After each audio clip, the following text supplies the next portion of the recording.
السلام عليكم ورحمة الله تعالى وبركاته. كما كتعرفوا كثرت الضحايا عندنا في بلادنا، كثرت الضحايا في المجتمع الإسلامي اللي الله عز وجل حرم فيها قتل النفس.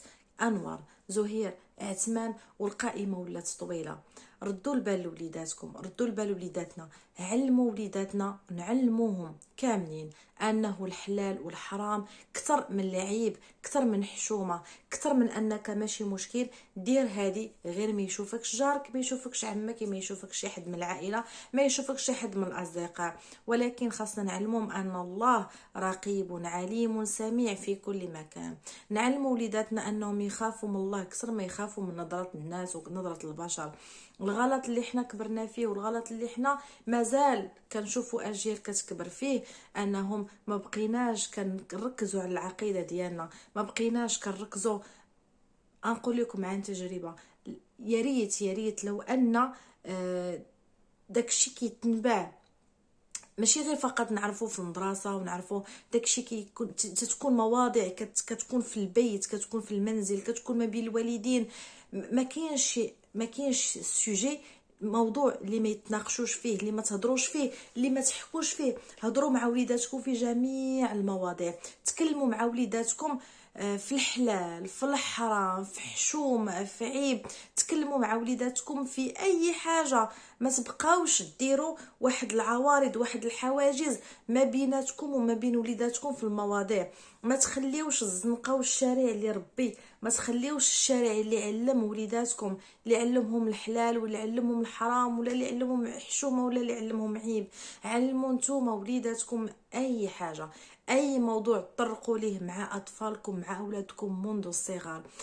كونوا اصدقاء ولادكم، كونوا اصدقاء كما قال الدكتور النابلسي، قال لك قبل من 7 سنوات خلي ولدك، علمه غير بالرفق، علمه غير بشويه، علمه يعني باقي طفل، ولكن ابتداء من 7 سنوات الى 14 سنه هنا كتكون التربيه، وتكون تربيه الى اضطرينا فيها الصرامه. وفاش كنتكلم على الصرامه بعيدا عن العنف، بعيدا عن العنف اللفظي والجسدي، تكون واحد الصرامه في التربيه.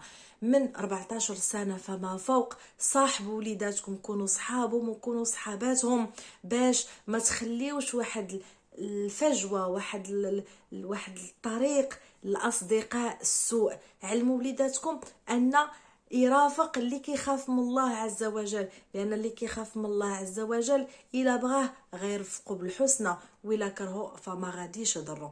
خلونا نكونوا حنا المدرسه الاولى، عاد الشارع والمدرسه تكون هي ما بعد مدرستنا حنايا. خلونا نكونوا حنايا قدوه لوليداتنا، خلونا نكونوا حنايا التوجيه، حنا النصح، الارشاد، ولكن نكونوا مصاحبين معاهم، ما نكونوش مزيرين فقط الصمته حقا باش نكونوا عندك الفلان غيضحك عليا ولا لا.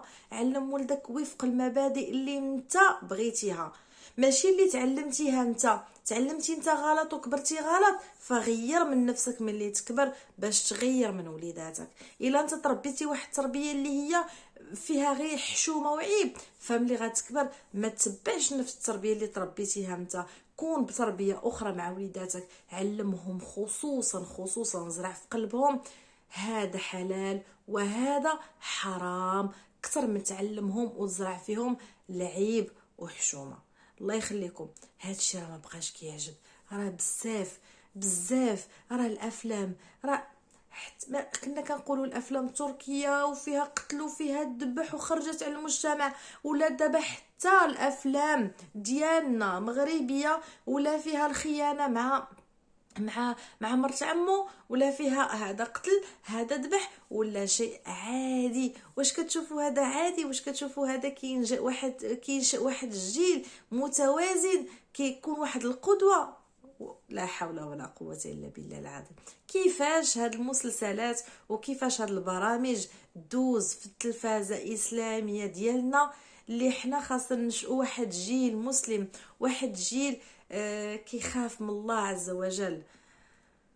الله يسترنا والله يحسن خاتمتنا والله يحفظ وليداتنا، وكنستودع الله عز وجل وليداتنا في كل مكان ومن كل اذى.